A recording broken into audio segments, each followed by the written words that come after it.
Good morning, everyone. It is a few minutes after 7:40, and we will begin with our introduction of our president, Vince Golder.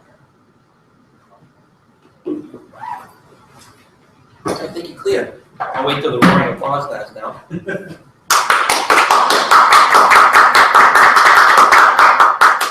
Well, thank you very much. Fantastic. Well, welcome. Of course, we're a little bit lighter crowd today based on the torrential downpour, but we are lucky that it's not 20 degrees cooler, as it would be a terrible blizzard, in which case we can't leave for sure. But if you could please all rise, and if you care to, please join me in saluting our flag and reciting the Pledge of Allegiance.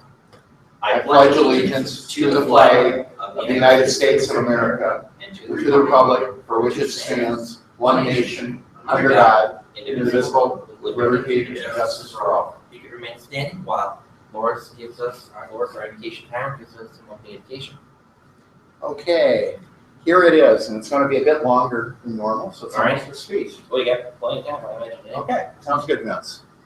It is not the critic who counts, not the man who points out how the strong man stumbles or where the doer of deeds could have done them better. The credit belongs to the man who is actually in the arena, whose face is marred by dust and sweat and blood, who strives valiantly, who errs, who comes short again and again, because there is no effort without error and shortcoming, but who does actually strive to do the deeds, who knows great enthusiasms, the great devotions, who spends himself in a worthy cause, who at the best knows in the end the triumph of high achievement, who at the worst, if he fails, at least fails while daring greatly, so that his place shall never be with those cold and timid souls who know neither victory nor defeat. And that was by Theodore Roosevelt. Yes, I'm trying to remember, because I definitely heard that. I definitely have heard that quote multiple times before, but I was trying to remember. And I was like, I know Teddy Roosevelt was up there, and one of the top few people, but yeah, definitely a very good quote. All right, so our secretary Will is not here. I don't recall anybody getting any kind of email saying what the so I'm assuming we don't have it. Proceeding in that order, we do have some old business. We had discussed what we would be doing as far as thanking our wonderful hosts for allowing us to have this meeting space free of charge, which means that we can actually exist, because if that did not happen, we would not be able to exist in our current fashion. And I think the only thing left up for discussion is the amount. And I think the typical discussion was for $50 to be donated to the charity of the choice as for a Christmas gift. But we did have the strong suggestion that we should check the past years to make sure that we didn't give more than that in previous years. We'd hate to drop our amounts. So I will check in with our treasurer when he shows up, which he's not going to do today, so I guess I'll email. And is there any other discussion? I'll bring that up for discussion if anybody else has anything to say. Chris, yes? Can we make a contribution to you today, or if we just want to drop cash off? Or the idea would be, my idea of personal contributions did not win. Ergo, while you may certainly feel free to do so, your contributions in terms of your club dues will be covering that, because that makes lots of sense. Right? well, Right, great. Is there any other discussion? All right, so I think we'll table that for now and decide the amount at a later date, but quickly, because as Loris pointed out, we should get that done sooner rather than later. Anybody have any new business? All right, moving on. How about announcements? All right, great, fantastic. So, right now, we'll have a short break, and we will come back again at 8 o'clock.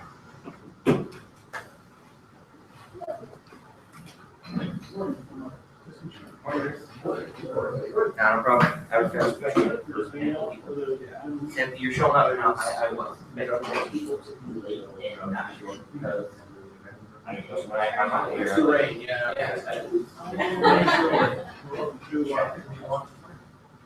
What's the pace so much as just getting, I come down 35,000 because I'm 24. And when I was back, it was 2 miles up, the access was off the 2 extra hours. You know, What's that collar? I get on at about 46, so it's not a far trip for me. It usually takes about 15, 20 minutes. I was running a little late anyways, and then I get on the freeway, and it took me twice actually the time to get out.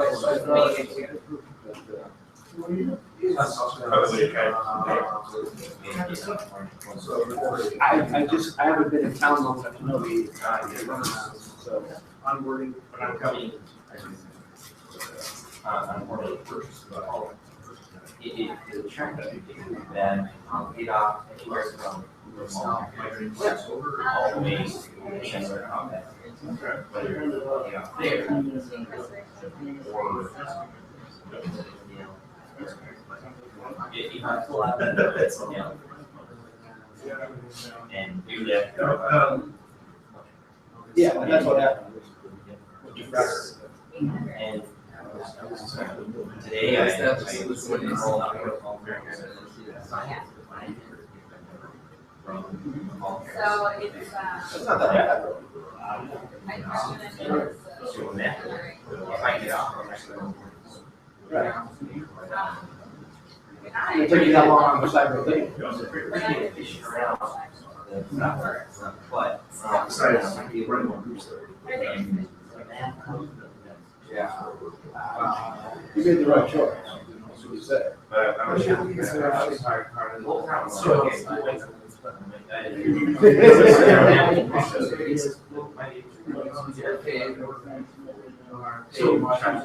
Oh, I never had to just, even after I got out, running down, because I get out, and money's coming out, you're past that way. I almost have got a time because the rain, the public get up so deep that you're running up, I would get up the rain. Oh, yeah. My car's my tire run Just to know, yeah. Like, I'm gonna be going that fast. I didn't say it, but I was like, yeah, for a while. And I'm gonna go to the turn. Or so right in the So market right now is very and not all tire companies are going, so. Yes,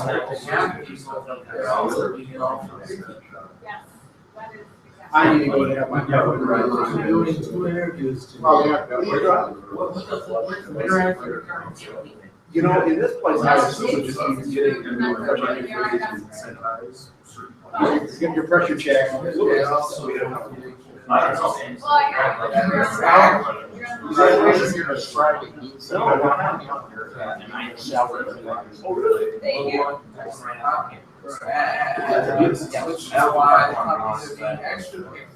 Because of the top talent, salary is rising.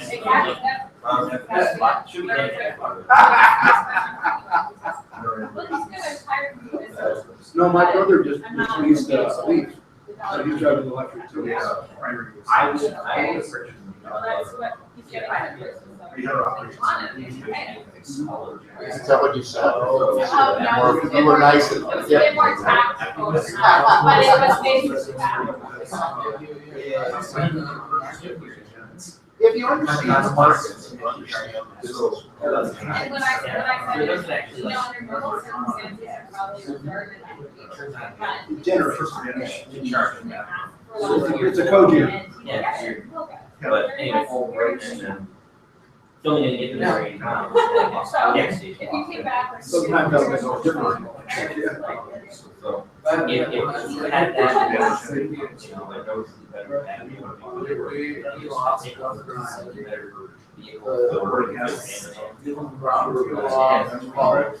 We need to present data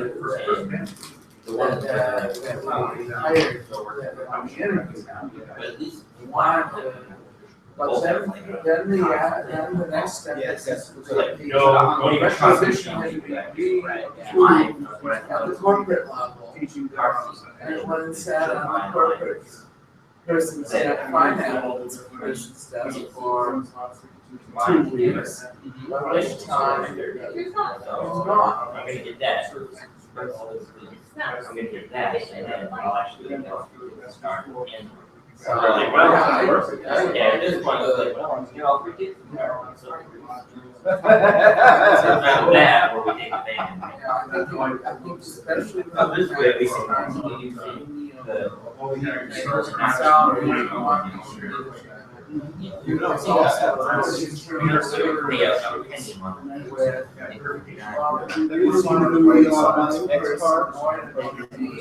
forget what the name of the Tesla. Tesla. Yes. Really?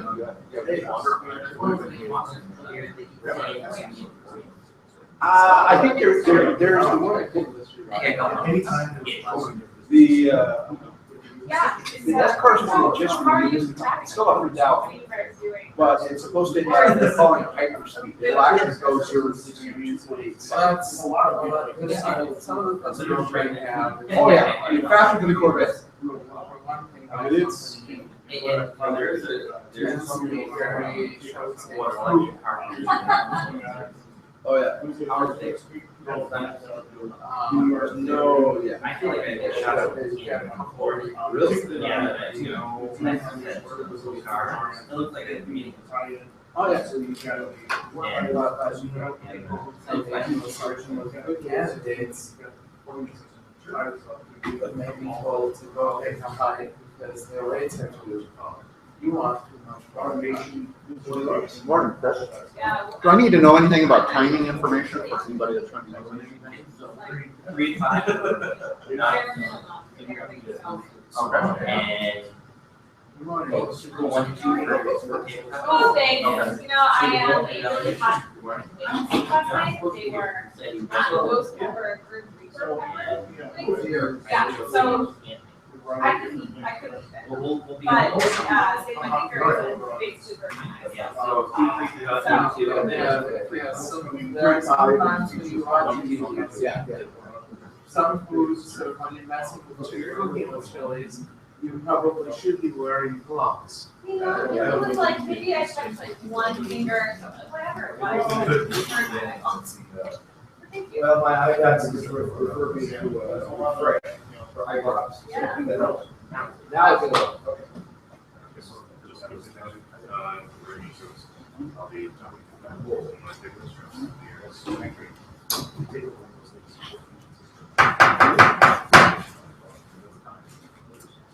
Good morning, everyone. Morning. Today is here, TechMasters, we're ready to rock. I'm going to introduce our president to get us started with our meeting. And today, thanks. Wait for the applause to die down again. All right, well, thank you again, everybody. Welcome to the Speechcraft portion of the meeting. As I had mentioned before to our guests, of course, everybody else who knows that typically our meeting would be, we would have our business meeting, we walk right into the typical meeting, after around 8:10 or so, we have a 5-minute break for our speeches, but because of Speechcraft, we're doing a little bit differently. We are now getting started with our real meeting at 8 o'clock, we have a break before that. So we have a guest here, I believe your name is Corey, why don't you introduce yourself, tell us, yes, Mike. Corey is here from a company, First Advantage, and he's visiting us for the first time. So, welcome, Corey. All right, thank you for listening. Feel free to stop by multiple times. Like I said, we're in the middle of Speechcraft. That will end after next week. We'll get back to a little bit more normal meeting. But we're getting to a pretty normal meeting anyway at this point. Our first role that I'm going to introduce here is timer. Now, we have a lot of things going on with Speechcraft, or in general, tech Toastmasters in general, but yes, sure, we're here to practice our public speaking, and we're here to practice our public speaking. And yes, we want to be evaluated and things like that. But we're practicing all forms of communication. And one of the very most important things, especially when it comes to speaking in public, is timing. So, Boris, could you please tell us about your role today? Okay, Mr. President, I am invocator timer. When it comes to timing, I will obviously time you. If you're doing Speechcraft today, it's 3 to 5 minutes. For table topics, it's 1 to 2 minutes. For evaluations, what's the proper time for evaluations? 2 to 3 minutes. Okay, so those are the times. I will be timing you, and I'll fill you in on your time at the end of the meeting. Mr. President. Thank you, Lawrence. So green will be at 3, yellow at 4, red at 5 for the speeches, 2 for the evaluation for green, yellow at 2:30, and red for 3. And then 1 minute for green at table topics, 1:30 for yellow, and 2 for red. All right, so speaking of table topics, we have a lot of things going on. We have speeches. We typically have 2 to 3 speeches in a given week, along with evaluations, obviously, and those speeches are typically 5 to 7 minutes. But we also practice our impromptu speaking for things like being asked something on the fly, being asked something during the scrum, or maybe even interview questions, something like that. And today's role, or today's table topics master, is Clea. Now, we do have 2 members of Speechcraft today, and I know Joe won't be able to make it today to send an email. Oh, sorry, 3. Chris is here. I apologize. But I think that we can open it up and ask everybody questions. So if you could please welcome me, help me welcoming our table topics master, Clea.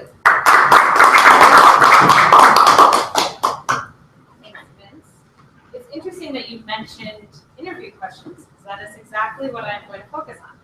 So some of you are here for transition in career, and some of you are here to improve your speaking.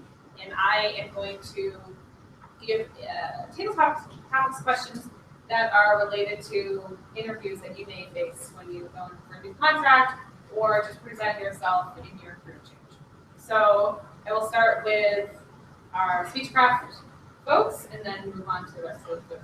And some of the questions may repeat, but they're all things that you should start thinking about.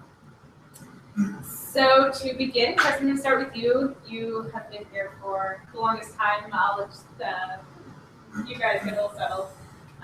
Chris, could you please give me your elevator speech on who you are and what you do when you're going to meet someone for the first time, perhaps a prospective employer, or if you go to a networking event? How do you describe yourself and what's your elevator pitch? Thank you, Madam Table Topics Master. My name is Chris Gibson.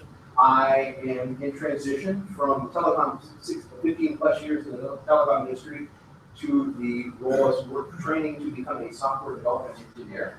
I am currently training at Prime Academy and will be entering the field in JavaScript, specializing in the mean stack. And my dream is to work in the field of additive manufacturing, because I believe that 3D printing is the trend of the future. I think Google is missing the boat with drones, and I think the only thing they're going to be delivering with drones is the ink cartridges to print whatever it is that you want in your own home, in your own choice, at your own time. Thank you, Madam Table Topics Master.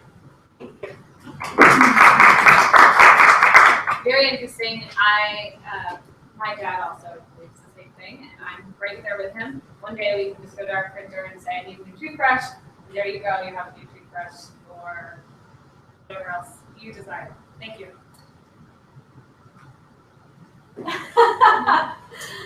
You are in the development field, so this question, Jonathan, is a bit more for you, perhaps when you're going on an interview or talking to a new employer. A lot of developers claim that they have the latest and greatest technology, or they bring a certain technology stack that is going to set them apart. What can you say that you bring to a prospective employer who's looking for a lead developer that you can present to them? Thank you, Table Topics Master. Fellow TechMasters, honored guests. I would say what distinguishes me from, say, other developers these days would be my experience with the whole .NET framework stack. I've dabbled in a lot of things. I've been referred to as the utility player, a jack of all trades. So I know a little bit of everything, enough to be dangerous. One of the key things, though, that I feel that I tend to focus on more than maybe others would be things like processes, especially TFS, application lifecycle management. In fact, currently what I'm doing is taking a little bit more from a development role at my client to being the Scrum Master and business analyst, because our Scrum Master just left the client's company and our business analyst is in India for the month. That being said, I've had to wear a lot of different hats this past week in particular, but it's because of a lot of my experience with TFS, with more agile methodologies, that I've been able to help the team out with staying on track, and keeping the ball rolling, and not having things grind to a screeching halt. Thank you, Bill. Thank you, Jim. Marie, I'm going to ask you the same question as Chris. Can you give us your elevator pitch on who you are and your experience? I'm Marie Fromm. I've had over 20 years experience in information security, and before that I did software development. I'm someone that's passionate about finding new information security issues. I'm able to take disparate things and put them together and find new ways to break things, which is something that we all need to address, because the attackers that are going at our systems are doing that on a daily basis. I'm well versed in cryptographic operations and functions and network perimeter controls. I did firewall management for many years. I've designed enterprise networks, connected networks to the internet back in the early 90s. Did some .com consulting for security of some critical systems. And so I'm very familiar and have a very broad depth in ways that we've secured systems over 20 years, and also ways that those have failed, and understanding things we have to do better. So I'm someone that has seen some of the failures and seen all the things that are tried. And I've tried them. I've built systems that have remained secure for 10 years without maintenance, which is almost unheard of. It's some very careful designs, but I have a broad range, very wide range in security knowledge, and it's something I love and I'm very passionate about. So.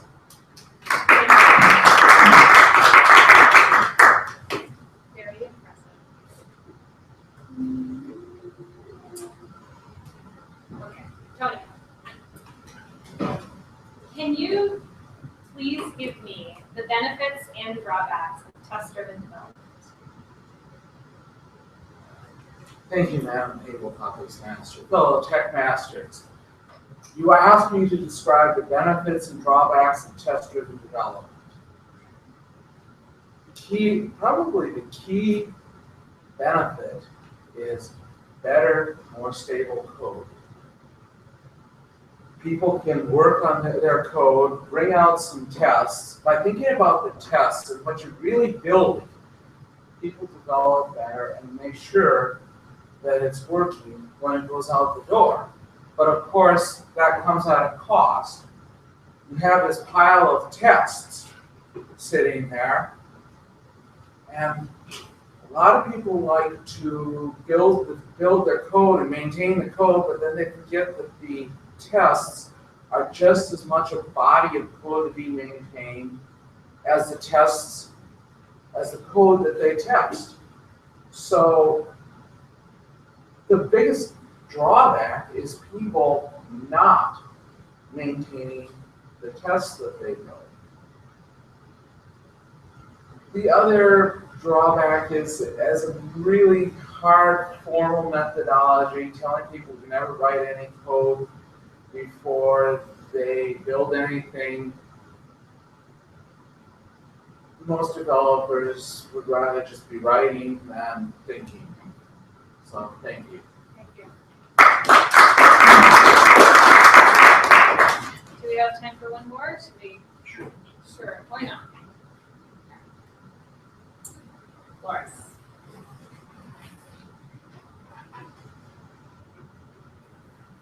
Can you tell me about a time that you have had to overcome a knowledge gap and how you did that? Madam Table Topics Master, fellow Toastmasters. When it comes to knowledge gap, I work primarily in accounting, but I also have worked in software fields. And naturally, you run into knowledge gaps because no one person knows everything. So, if you run into a knowledge gap, perhaps you don't know a software language, you have to attack it. And I can't think of a specific moment right now, but when I say attack it, you need to learn it. And when it comes time to learn something new, what I frequently prefer is, rather than get in front of a computer with Chris, for example, and have Chris show me the ropes, I would rather go and have a cup of coffee or a cola and sit in the lunchroom and discuss the major aspects of an issue with Chris before sitting down at a computer. Frequently, when it comes to knowledge gaps today, knowledge gaps are computer related. And I would rather sit down with Chris and say, hey, what are the major points of this? How does it work? What roadblocks am I going to run into? What tips do you have for me? I find it good, based on who I am, to sit down with someone and talk with them. Madam Tabletop discussion. I'm going to ask a question. He doesn't have your rule. Yeah, Alex, welcome. Thank you.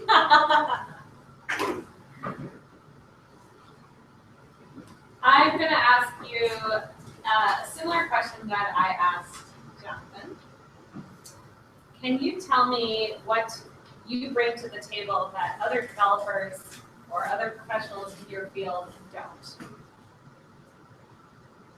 Well, thank you, Madam Tabletop TechMaster. So this is very provocative question, yes, because in order to know what am I bringing that is different, you really need to know other people participating, yes.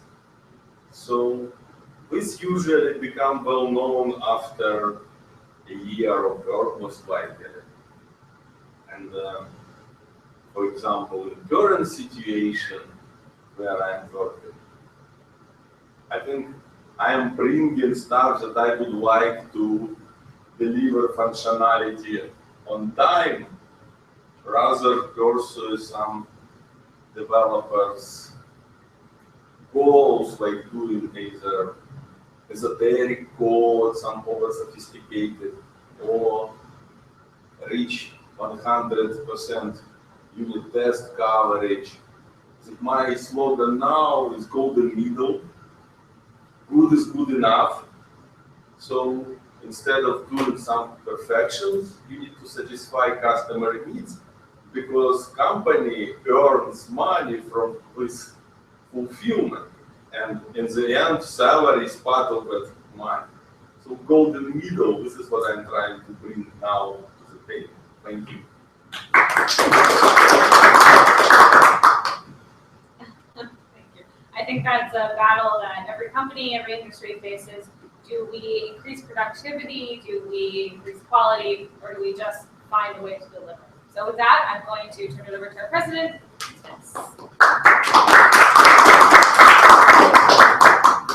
Thank you, Cleo. Great deal of questions.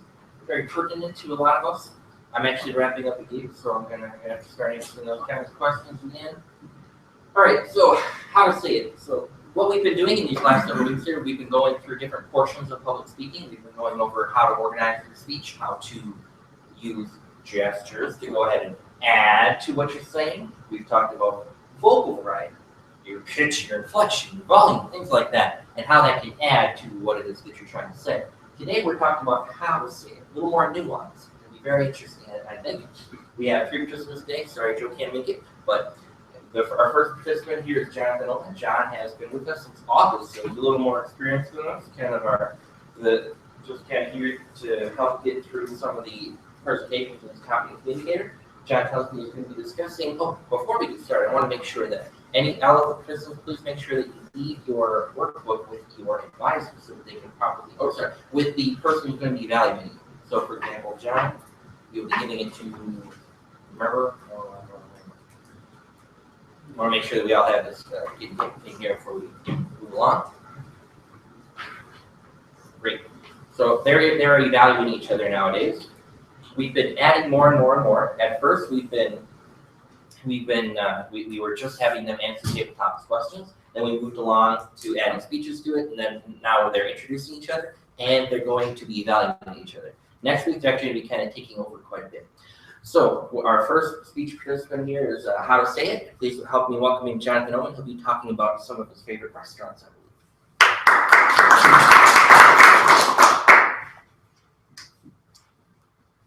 Thank you, Toastmaster. Fellow TechMasters, welcome guest. Today I'd like to talk to you about some of my favorite restaurants. Last week really seemed to be a notebook writer, so I figured I'd maybe elaborate a little bit more this time around on some other places. I'm glad to see some excitement in the crowd. I'd like to go over 3 of my favorite restaurants and tell you a little bit about kind of how I got to find out the place, some of my favorite things about the place, and maybe some gotchas or some things to consider when attending. The first place, but before I begin, some of the names might be unfamiliar, but don't worry, I'm going to break it down for you. The first place on the list is a place called Senyai Senlak. It's a Thai restaurant which translates to big noodle, little noodle. So if you can't remember Senyai Senlak, think big noodle, little noodle. But how I found out about Senyai Senlak was through my time at Kitchen Window, a store and school of sorts in uptown Minneapolis in Calvin Square. It was through volunteering that I would get a free class every 4 times I volunteered. And on 2 occasions, I spent my free classes on Joe Tsurisuk's Thai cooking classes. Joe is the owner of Senyai Senlak, and he makes delicious, delicious food. The 2 classes were on how to make rice dishes and noodle dishes. And you can get all of these at his restaurant. What I would recommend, what I personally enjoy during the summer is the rice dishes. There's the sticky rice, which is a sweet rice. It clumps together, so you can actually use your fingers to tear it apart and eat the food with your hands. One of the favorites of mine, though, is the green papaya salad. It's very refreshing. It's got a lot of flavor in it, but the thing to look out for would be that it is spicy. So for those of you who maybe can't handle spice, or if you have any guests that can't, don't surprise them with that. You might want to at least give them a heads up. What really goes well with that, which is an option to order as kind of a side additional thing for the green papaya salad, is this kind of beef jerky dish. It sounds weird maybe, but the salty and savoriness of that, offset by the cool refreshingness of the green papaya salad, is actually very delicious. So when visiting during the summer, I almost always default to that.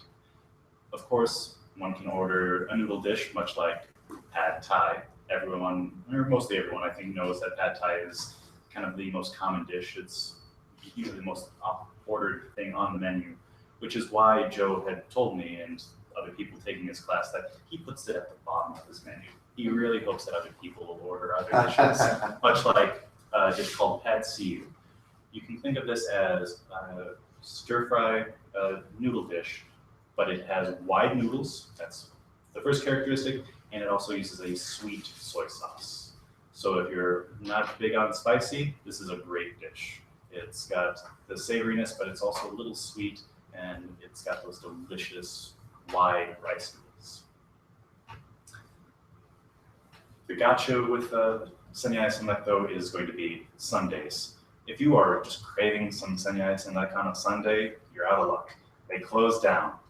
Your best bet is to go across the street to the other Thai restaurant, but honestly, don't care. The next on the list is a place called Dongyang Oriental Foods. It's a Korean supermarket just north of Minneapolis, off of Central and 45th.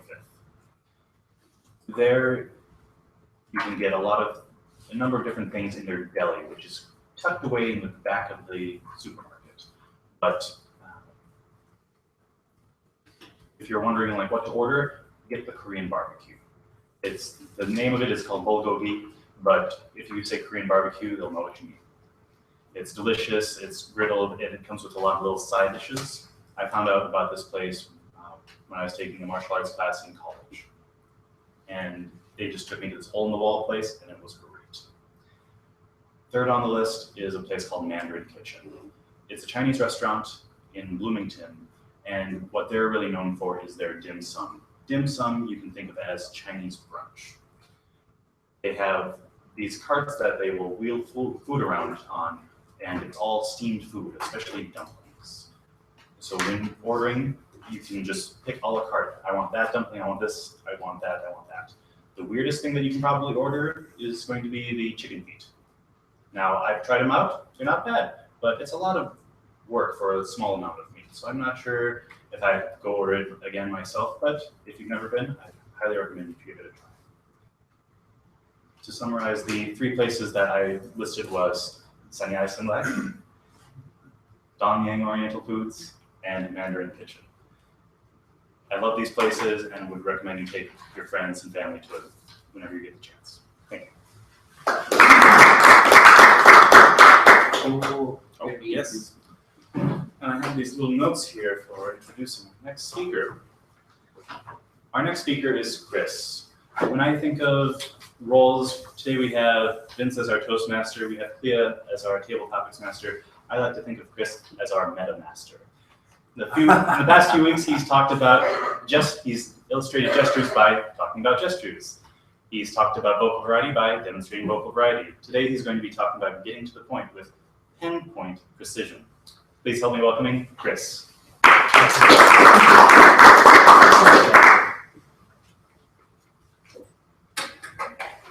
Thank you, Table Topics Master, fellow TechMasters, and honored guests. Thanks for coming today. I will get right to the point. My topic today is how to get to the point, and we will illustrate that by talking about the point, the pinpoint point of being on point. Don't be afraid to repeat yourself when you're in the middle of a speech. The advantage of being with a live audience is that you can understand your audience, you can be focused on your audience, and your words can be appropriate to your audience. However, the disadvantage is that your audience does not have the chance to reflect on your words and you will move forward in your conversation without having the chance for them to pause and say, oh, wait, I want to think about that. So by repeating your point, showing your point, and demonstrating your point, and illustrating it clearly, you can clearly say, what is my point? Your words should be brief and concise. My pen is approximately 5 inches long. This is really all you need to say.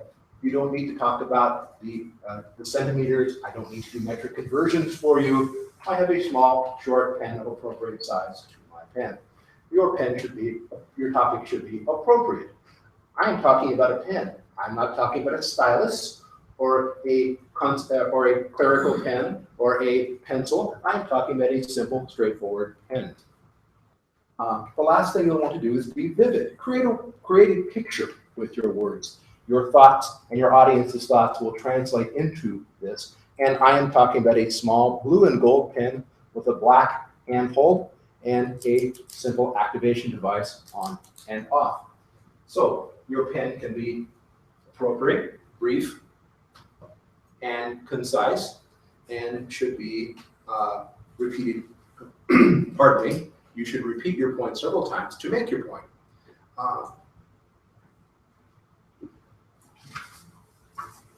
I'm going to pause there. I'm going to briefly go off topic to make the point. There is a classic story where, following the end of the Cold War, the astronauts of NASA, the NASA engineers, and the engineers of the Soviet cosmonaut program came together to share stories and facts and engineering studies that had previously been classified. The two programs had advanced rapidly together, competing for years in the attempts to get into space, and were excited to share ideas, learn from each other, and to learn things that had previously been unknown to the other. One of the things that the American astronauts wanted to know was about pens. You see, the standard pen does not work well in a zero-gravity environment. And the Americans had spent millions of dollars to develop a pen that could operate in a zero-G environment. And you can actually use it today. It is the pilot pen. It uses a simple functional device that can work anywhere. You can take that pen into space even today. The NASA astronauts sat down and asked their Soviet counterparts through their translators, can you tell us what about your pens? The Soviet engineers were confused. They did not understand why the question was being asked of them. And so the Americans clearly laid out their plans, talked about the pen they'd done, and the Soviets paused and finally went and spent a long translation working with their translators to make sure they'd understood the question. And finally, the Soviet engineer shrugged his shoulders and turned to the NASA engineer and replied, we didn't. We used pencils. So sometimes the clearest way to make your point is simply to make your point. Thank you, Tabletop Masters. Thank you, everybody. I'm going to introduce our next speaker, whose curriculum vitae, whose honors are so extensive that I could not do them justice today. So I will simply start by introducing Marie Fromm, whose work in the LGBT community is so extensive I couldn't know where to begin. She has done extensive work in bringing the LGBT community medical records to light, and I would just ask you to welcome her, Marie Fromm.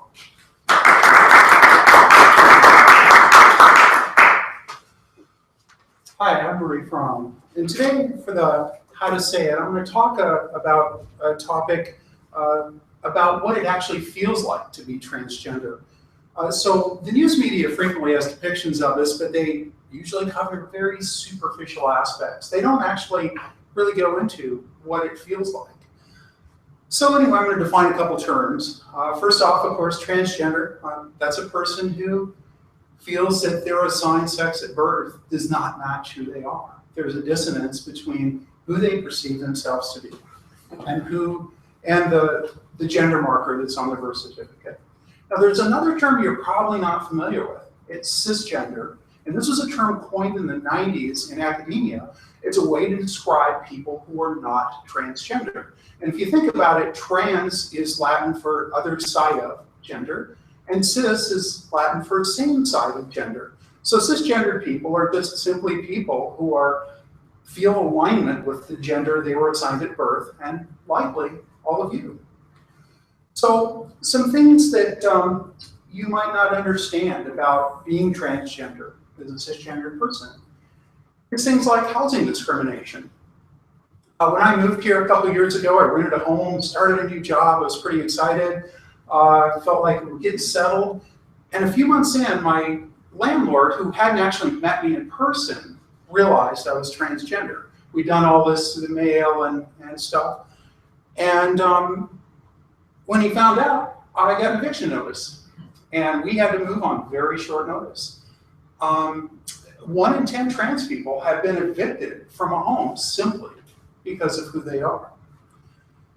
As a cisgender person, you probably don't have to think about workplace discrimination, but maybe in some degrees, depending on your nationality or gender or religious affiliation, you can, but in general, it's not as pervasive. 90% of all trans people have been discriminated against in the workplace or felt harassment, and half of us have lost a job simply for being transgender. One thing you may not be aware of, in 33 states, I can be fired simply for being transgender. That's actually legal. 33 states. You know, as a cisgender person, you probably don't think about challenges in getting adequate and appropriate medical care. 2 years ago, I developed a bladder infection like many women do. And this one got really severe pretty quickly. I was peeing blood, and I knew I needed to get to emergency care. I went to the Park Nicollet Emergency Care in Maple Grove, explained what I needed, saw a doctor. And this doctor was so freaked out by me, he stayed on the opposite side of the room, like somehow being trans was contagious, which I didn't really get. I explained what was going on. He threw up his hands and said, "I just don't know how to treat you people." And he left. And I won't explain the other things that happened, but eventually I got my antibiotics and left.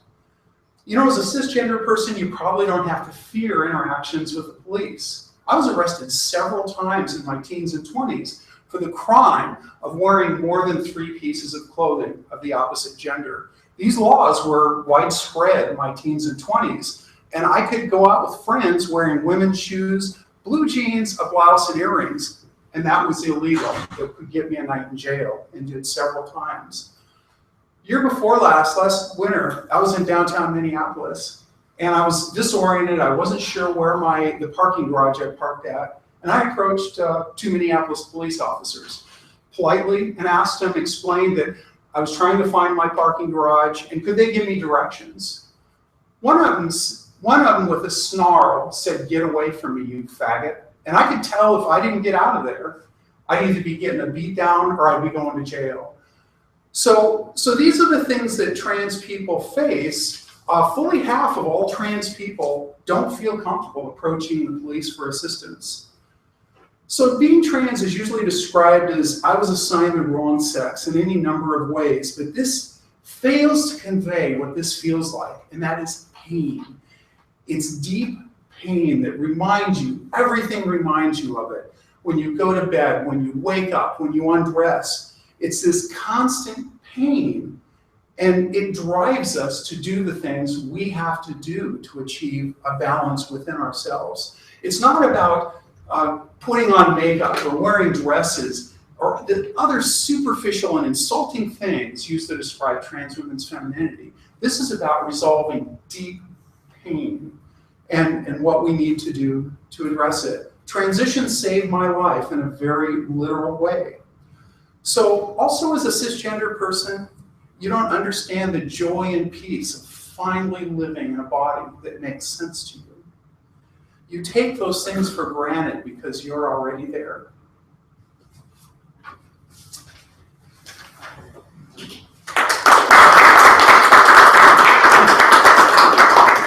And then I forgot my clicker.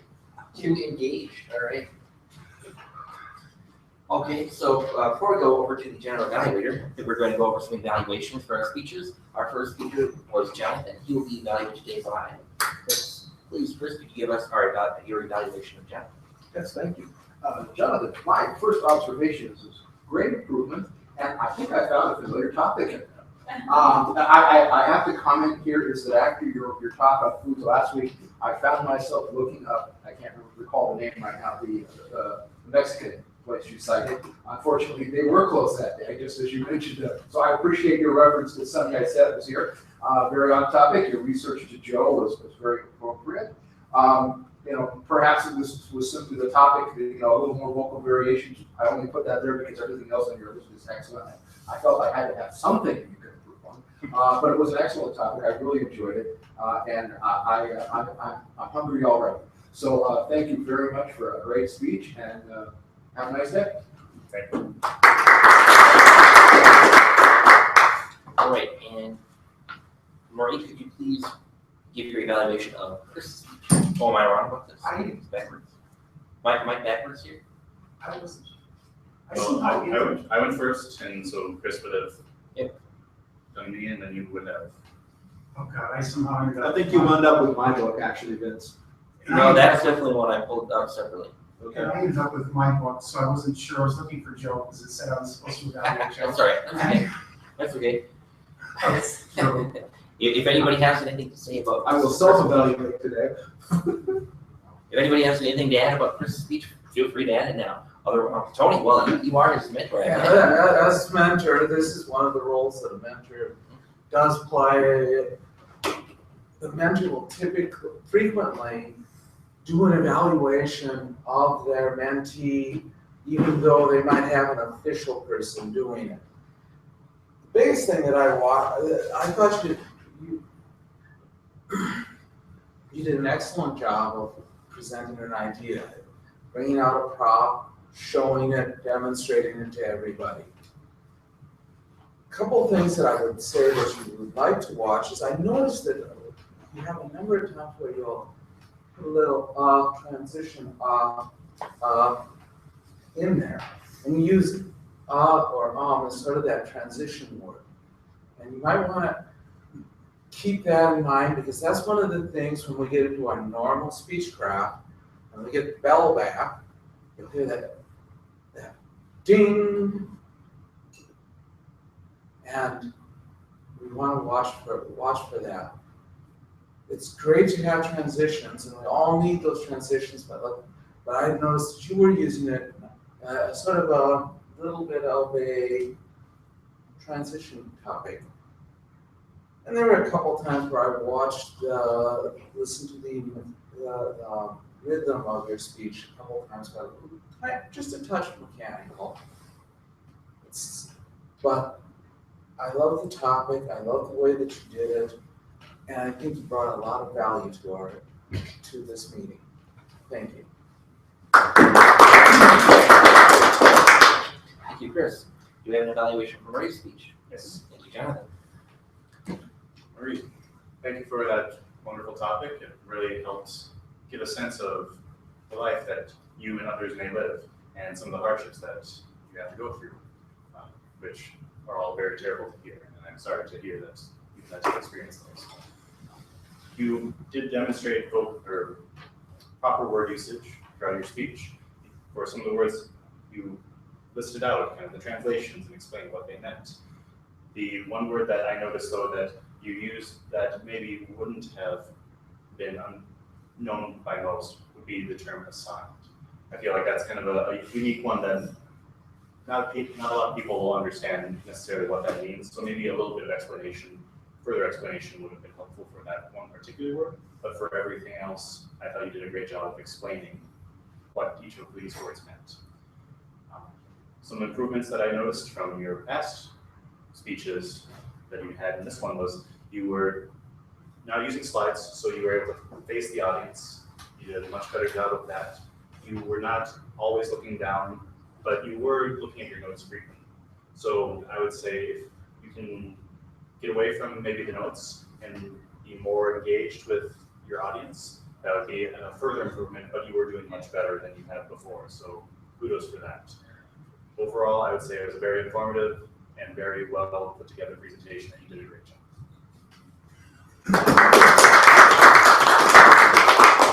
Thank you, Jonathan. And now we're going to move on to the general evaluation portion of the meeting. Today, general evaluator is going to be Mike Benkovich. General evaluation is the portion of the meeting that gets us through a lot of reports and a lot of evaluation. It's very important to get this immediate feedback, make sure that we have done everything on time and we've done everything correctly according to schedule. If you please help me help me welcome Mike Benkovich. Thank you, Vince. It's nice that we've got this set up here so that you can see what it is that I will be doing. In fact, you can tell if I go off topic or I don't cover it in the right order, you can call me out on it because this is a great tool and I really like the way that we have got this organization for the Speechcraft because it's a slightly different format than what we normally follow, and to be able to help people follow along and know what to expect. That's one of the key things that we do as ToastMasters is try to bring everyone in. And it is my job to kind of go through the meeting, evaluate the different roles all the way from the very opening, from the first word that's spoken all the way up to the point where I hand the gavel back to the president or the Toastmaster, that I get to call on different people to kind of tell us what you thought. We first of all go with our timer for the timers report. Horace? You sure can, Mike. Okay, timers report. Chris, 44 seconds. Jonathan, 1 minute, 10 seconds. Marie, 1:29. Tony, 1:29. Loris, 1:37. Alex, 1:24.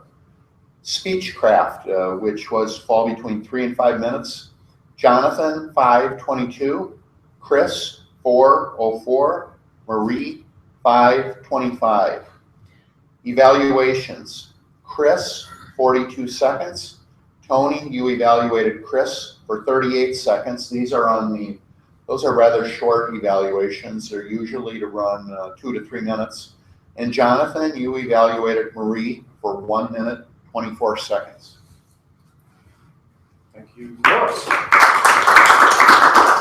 And the thoughts on Toastmaster, I'm not sure if I should do that now, or should I probably could do that closer to the end after we go through the table topics.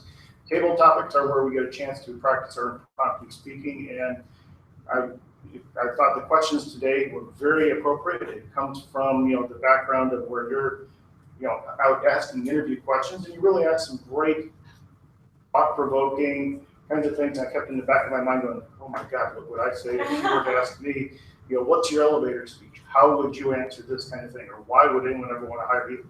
I don't know. So the hardest question is, what do you want to be when you grow up? I don't know. But I do want to call on our table topics master to give us a wise old owl on who you felt did the best job of answering your questions. Thank you. This could go to any one of you, but I'm going to give it to Loris because the easiest answer for the question I asked you, which was, how do you overcome something you're not knowledgeable in, would have been for me to say Google it, but you gave an actual actionable item of how you would achieve it, so this goes to you. Okay. Thank you. I'm going to do a quick review of the meeting kind of in general, and that is to say, how did things flow? It felt like, having been gone for 3 weeks, to come back and see the Speechcraft where everyone has come along a long way, that the meeting started out very well. We got the kickoff on time. There's a bunch of traffic, so I walked in a couple minutes late as you're doing the Pledge of Allegiance, but we flowed through the business. We jumped right into the roles and then took a break, and then when we came back, we stayed pretty close to schedule all the way through. There was a little bit of a mess up with one of the transitions for the evaluation, but that's not a big deal. The participants did a good job of having their speeches put together, and one of the things that was part of this was being able to do the introduction. So I was paying particular attention to how the introductions went from person to person.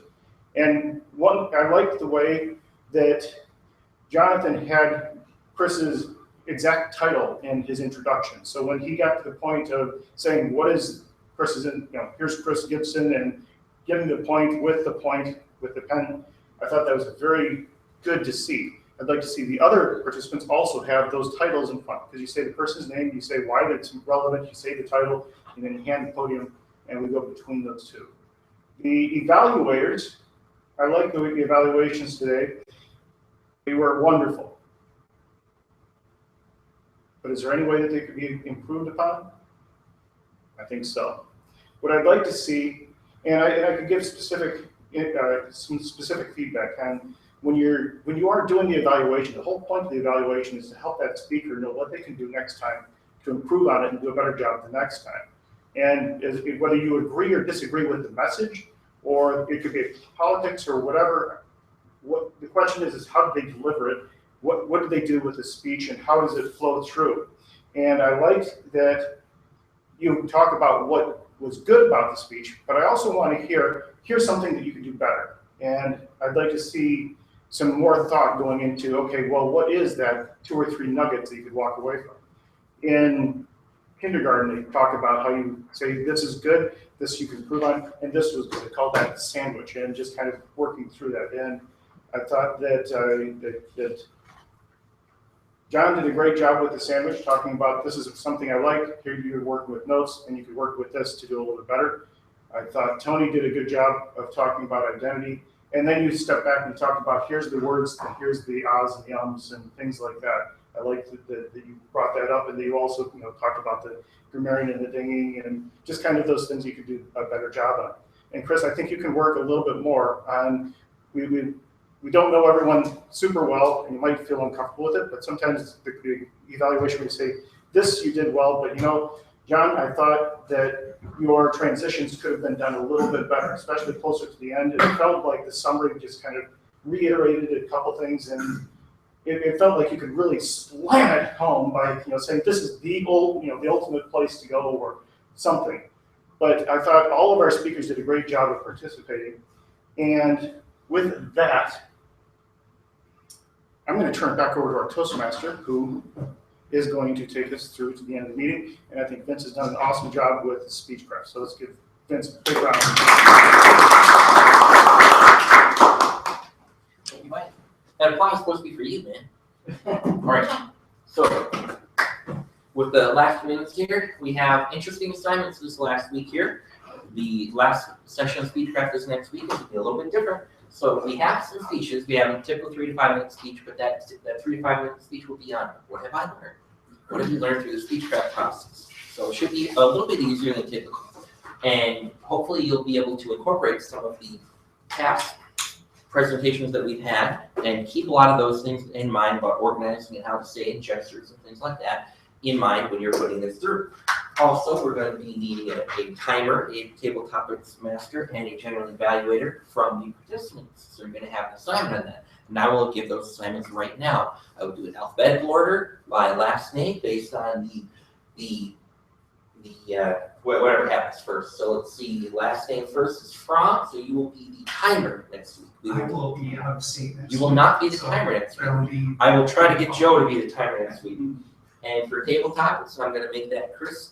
And for general evaluator, I will have that be Jonathan. If you have your competent communicator and competent leader books, please bring them next week and we'll try to get you credit for your competent leadership book. All right? And let's see, beyond that, okay. Do we have a closing thought from the timer? Yes, we do, and it's a bit briefer than the opening one. This one is from Henry Kissinger, and it describes the challenge of communicating bad news. Bad news is not like fine wine. It does not get better with age. Mr. President. All right, so I'm going to adjourn the meeting, and if you could please, if I advise you to please meet with their participants and their students so they can talk about their assignment, please do so. Thanks.